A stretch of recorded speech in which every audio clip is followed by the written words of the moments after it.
نری خولای مخ نازک باندې پرته ده، ګرمي ده او ماشومه په سړک باندې پرته ده چې دا د پښتنې شملې تذلیل نه دی، نو څه دی شمله دی د بابا چې په ټوپک باندې پرته ده. چې دا د پښتنې شملې تذلیل نه دی، نو څه دی شمله دی د بابا چې په ټوپک باندې پرته ده. راځئ د فکرمند دپاره خدای ته دعا وکړو، بلا ډېره قرضه په دې هلک باندې پرته ده.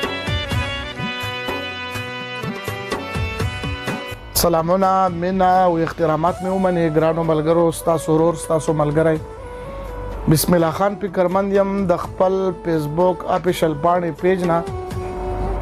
و مې غوښتل چې ستاسو سره په دې موقع باندې یو غزل هم شریک کړم. زما سره زما په څنګ کې ډېر مینناک خواږه د bunir پښتانه ملګري ناستې کوي. جهانګیر خان دی زما د څنګ ملګری، داسې زمونږ تره چې کوم دی مشر امیرزیب صاحب دی، امیرزیب bunirې ورسره چې کوم دی سرفراز خان سواتی.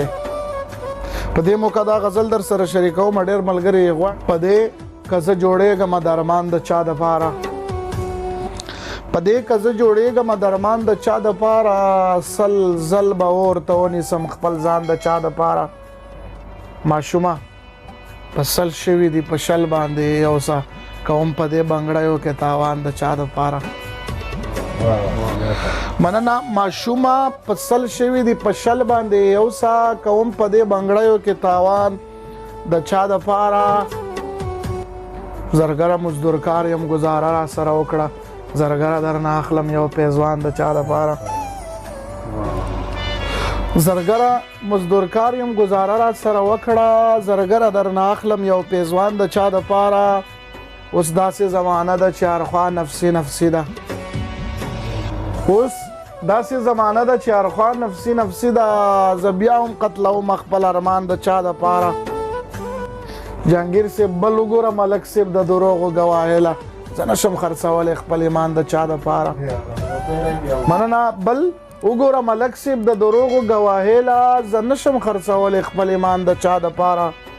د چا د سترګو تور دی او د چا د زړه ټکور دی. یا خدایه فکرمند ساتې ودان د چا دپاره.